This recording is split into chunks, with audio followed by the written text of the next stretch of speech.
प्यारे साथियों, आप सभी का स्वागत करता हूं अपने एमआरएस स्टडी परिवार में। तो डियर, आज की इस वीडियो में एक इम्पॉर्टेंट अपडेट आप लोगों के साथ शेयर करने वाला हूं। और ये अपडेट नहीं, ये एक इन्फॉर्मेशंस है आपके लिए कि देखो, अगर आप साइट पे काम करने जा रहे हो, अगर आप अभी फ्रेशर हो, है ना? क्योंकि आपको पता है कि कई सारे कैंडिडेट अब जो है आपके इस साल निकलेंगे अपना बीटेक 8 सेमेस्टर कंप्लीट करके, ठीक है?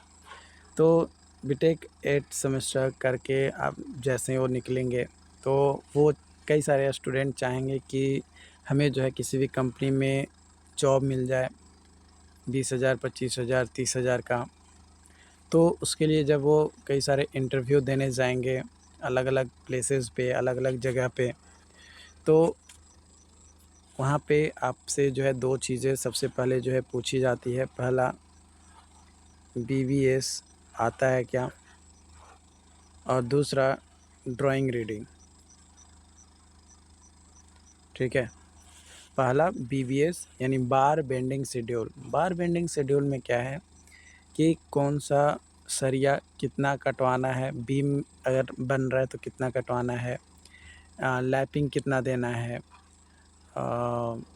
बेंड कितना करना है, डेवलपमेंट लेंथ कितना देना है, कॉलम में कैसे खड़ा करना है, कितना वर्टिकल का कटिंग होगा, है ना? कितना बड़ा बीम हमारा कॉलम आएगा।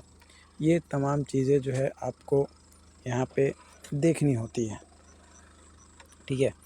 इसके अलावा ड्राइंग रीडिंग में क्या है कि कौन सी चीज़ें किस जगह पे आएगी, कहाँ पे प्लेट लगेगा, कहाँ पे एंगल लगेंगे, कहाँ पे ब्रिक वर्क हमारा होगा, कहाँ पे विंडो रहेगा, कहाँ पे गेट आएगा, है ना? अ, मान लो कि 2 कॉलम है, तो 2 कॉलम के बीच में डिस्टेंस कितना होगा, ये चीज़ें जो है आपको ड्राइंग रीडिंग में आनी चाहिए। तो ये 2 चीज़ अगर आपको आता है, तो आप किसी भी कंपनी में आप आसानी से काम कर सकते हो या काम करने लायक आप हो। कॉलेज में जल्दी बीबीएस नहीं बताया जाता है। आपको ये बताया जाता है कि डेवलपमेंट लेंथ इतना होना चाहिए, बट आपको प्रैक्टिकली यूज़ नहीं कराया जाता है। और ड्राइंग रीडिंग भी जो है कभी भी आपको जल्दी जो है बताया नहीं जाता है कि कौन सी चीज़ें कहाँ पे क्या दिया हुआ रहता है। तो आज का जो हमारा टॉपिक है वो यही है कि ड्राइंग रीडिंग कैसे करना है, ड्राइंग में क्या-क्या चीज़ें दिया जाता है और उसे कैसे देखना है। ये आज की इस वीडियो में मैं आपके साथ शेयर करने वाला हूँ। तो देखो, यहाँ पे ड्राइंग रीडिंग में अगर देखोगे, तो यहाँ पे आप देखोगे सबसे पहले आपको जो है ड्राइंग जब आपको मिलता है, तो सबसे पहले आपको जो है उसका फाउंडेशन प्लान देखना है, ठीक है? क्या देखना है? फाउंडेशन प्लान देखना है कि फाउंडेशन प्लान हमारा कह क्या रहा है। तो फाउंडेशन प्लान में आप देखो, यहाँ पे आपका ए दिया गया है, ठीक है? यहाँ पे क्या दिया गया है? ए, ठीक है? ए दिया गया है। उसके नीचे अगर आप देखोगे तो उसके नीचे आपका बी दिया गया है ना? ए जो है आपका आउटर है, ये आउटर हो गया, ठीक है? बी जो है ये कॉलम का सेंटर है। बी क्या है? कॉलम का सेंटर है। और एक कॉलम से दूसरे कॉलम को कनेक्ट करने के लिए एक हिडन बीम भी जो है यहाँ पे बनाया गया है, जो कि राफ्ट के अंदर है ना? मतलब राफ्ट के साथ कनेक्टेड है। यानी एक तरीके से आप कह सकते हो आइसोलेटेड फुटिंग जो होता है, वो उस तरीके का फुटिंग जो है आपका यहाँ पे दिया गया है, ठीक है?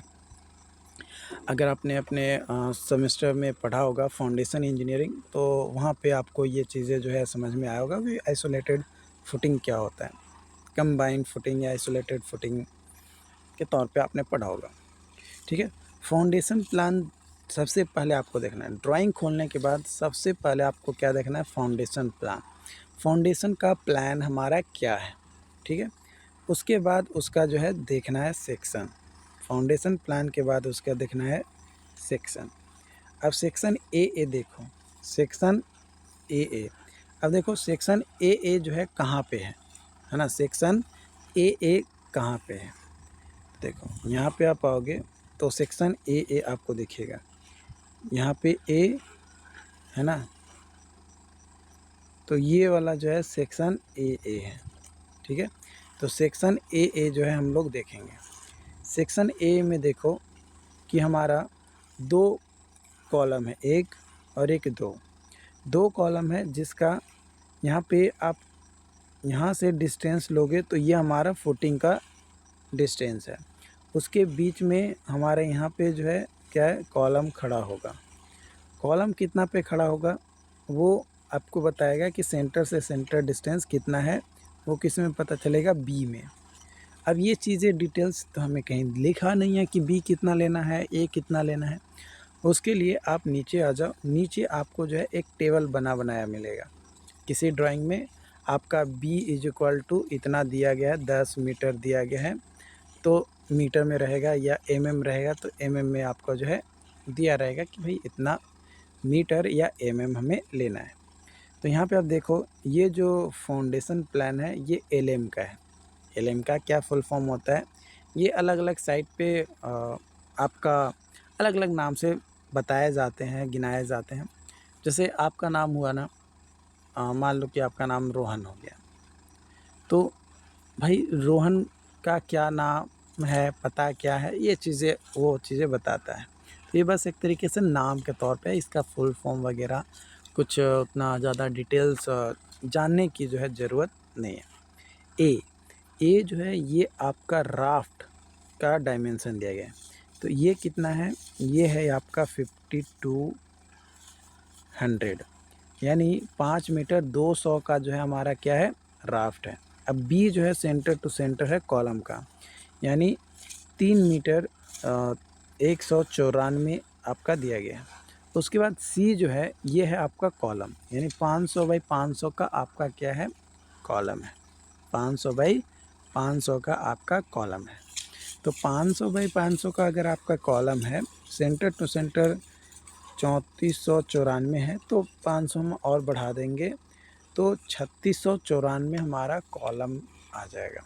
क्या आ जाएगा, 3694 हमारा कॉलम टू आउटर फेस हमारा आएगा। अब यहाँ पे ये चीज़ हो गया।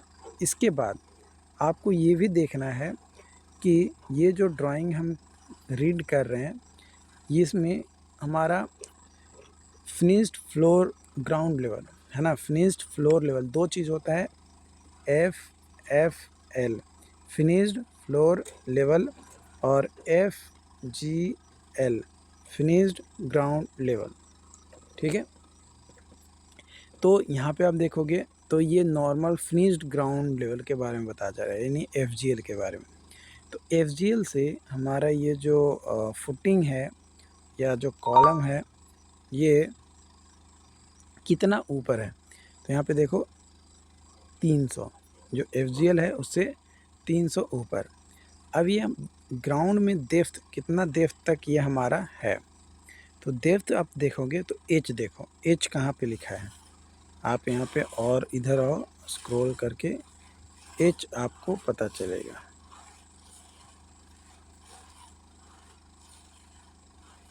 H नहीं दिया गया, H दिया है। देखो फाउंडेशन डेप्थ H है ना, H दिया गया 2500। कितना, 2500 डेप्थ होना चाहिए FGL से। FGL से 2500 डाउन पे हमारा जो है फुटिंग का क्या होगा, राफ्ट होगा। ठीक है, और यहाँ पे अब एक चीज़ और देखना है, यहाँ पे आप देखो तो यहाँ पे दिया गया है कि 100 का PCC भी है, 100 का PCC है ना। तो 100 का अगर PCC है तो हमारा 2500 था, है ना, प्लस 100 यानी 2600, यानी जो एक्सकेवेशन हमें करवाना है, खुदाई जो करनी है, ये हमें 2600 की खुदाई करनी पड़ेगी अगर इस फाउंडेशंस को हमें कंप्लीट करके बनाना है, कंप्लीट करना है तब, है ना। मतलब इसको खड़ा करने के लिए हमें 2600 डेप्थ तक क्या करना होगा, एक्सकेवेशन करवाना पड़ेगा, है ना। इसमें और भी कई सारी चीज़ें हैं जो एक अनदर वीडियोज़ में मैं आपको बताऊंगा। आज के लिए फ़िलहाल जो चीज़ें मैंने बताया, इन तमाम चीज़ों को आपने समझा होगा, है ना।